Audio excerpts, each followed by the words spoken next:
ISO 9001, 2015. How do we get certified? Where do we get certified? What even is it and where do we start? My name's Colby Hoyt and I've been answering these questions for over a decade. So we're going to break this down fundamentally for what each section of ISO 9001, 2015 stands for and why each area has its own significance. So ISO stands for International Organization of Standardization, which was founded in 1947 in Geneva, Switzerland. This all came about during the war because allies helping each other could not get pieces and material, machinery to coincide. So they had to come up with a means to standardize on a global scale. The second part is 9001. This is actually part of the 9000 series, which is referred to as a Quality Management System series. This is broken up into three categories. So you have 9000, which is the fundamentals and terminology. So ISO 9000. You have 9001, which is what we're familiar with as requirements for standardization. And then you have ISO 9004, which is the sustainability aspect.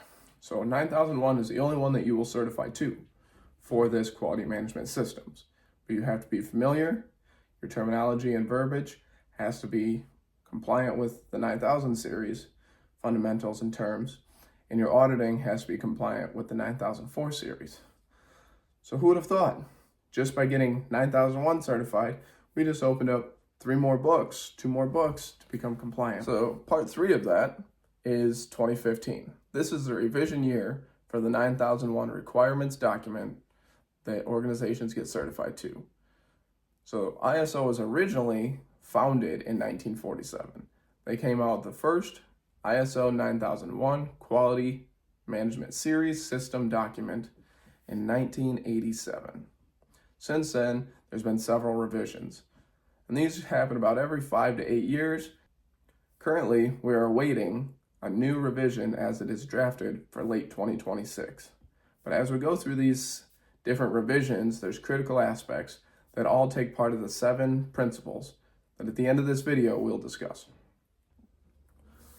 So now, after we went from 87 as the initial revision to 94, which was our second version, on a customer-focused based change, we went to the year 2000, which was a continual improvement initiative based around customer focus. So what does this mean? We've standardized, we've put guidelines and standardized around our products and our processes.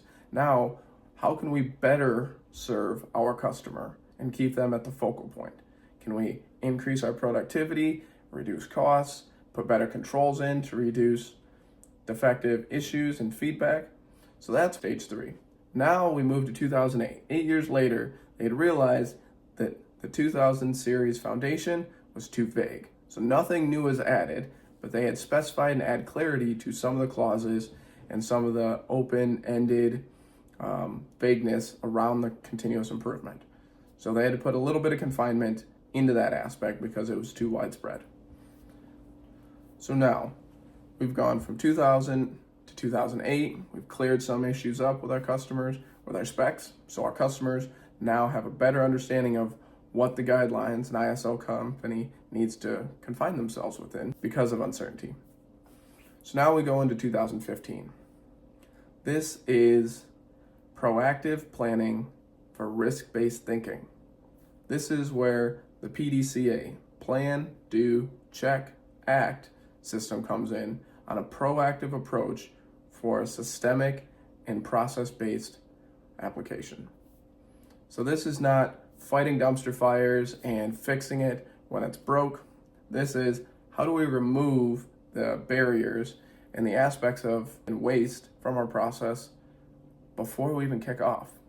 So are we asking these questions ahead of time instead of a corrective action once the issues are already present? So this is a heavy focus on better improving the image that the customer sees of you, because we have product quality, but we also have brand and organization quality, which is something that is inherent and intrinsic to a QMS system. This is a number of times your customer has to see your name for a defective issue. So that does play into the mental status of what organizations want from a quality system. So now a proactive helps reduce productivity waste, helps reduce poor quality, which falls under the 8 ways, and then helps improve your customer's brand. The less time they have to contact you for returns or credits, the better off you will be with that relationship. So now we've broken down what the 3 sections are, and they all have a commonality. They're all built around the 7 principles of quality management systems. So within this series, there's one that was the most common, and I'll hold that off for last. But number 7 on the list is relationship management. So again, this is brand building. This is wanting to make sure that your image as a customer or your image as a vendor is not tarnished because of the inadequacies you have within your organization. That could be process faults, waste, or issues of that nature. So let's go with number 6. Evidence-based decision making. We're not just shooting from the hip or making decisions willy-nilly. We're using what we know, what we have as fact, so what we've seen, and what the data is telling us. There's 2 types of decisions and values here. We have quantitative and we have qualitative. When possible, we want to make decisions based off quantitative data, factual, black and white determinations. So number 5, improvement or continuous improvement. With the Japanese word kaizen that we have heard over the years, this is perpetual improvements, minor or major in any aspect, but an inch forward every day is miles by the end of the year. So any sort of improvement, in all factuality, an inch a day is not going to be a mile at the end of the year. But if you continuously go forward, you're never going backwards. So number 4, process approach. So we are looking at our process and our procedures as an input-output effect. What we provided from a process, materials, systems, what we put into it, we can predict coming out. If we can't predict the outcome, then which of our factors, working backwards, is contributing an unexpected result? But number 3 and number 2. Number 3 is the engagement of employees. And number 2 is the involvement of leadership. From an ISO standpoint, this has to be a culture of quality rather than a do so, say so aspect, because this doesn't build a system or a culture. This builds directives, leadership, involvement. This is from managers, supervisors, to top owners and executives with responsibility and authority for the organization. It is these key proponents that we encourage the ability to grow from a continuous improvement. We enable the systems and the personnel below us to continuously grow and improve upon our systems within reason. And then being able to show that it's not, we've got the flag, we're here to just have the accolade, the emblem. We want this culture for our customers, which leads me to the number 1 proponent of ISO 9000 series, and that is customer focus. If it wasn't for our customers, we wouldn't be in business. Inherently, we produce products for our customers. That is where value is added. They have a need, we fill the need through our procedures and processes.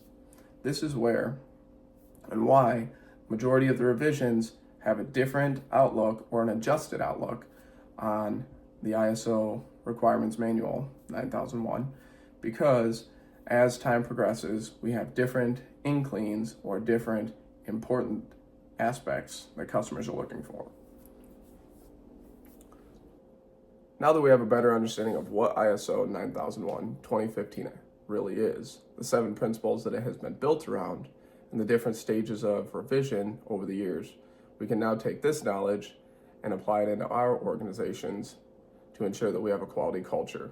1 for compliance, but 2 for better efficacy of operating our organizations. This is where Hoyt Quality Consulting can help. We can get you ISO certification ready in as little as 4 to 6 weeks, depending upon the size and scope of your organization. If this is something that you're interested, click the link below to book a free 15-minute consultation with myself so we can hash out the details and get an understanding. There's also links below to our website for other information, and we're going to use this platform on YouTube to ensure that all of our training and supports will be able to be viewed by others. So do us a favor, hit the like button, subscribe, and as we create more content, these will entail specific clauses from the ISO standard, as well as other quality-related topics. Thank you again, and let's get to work.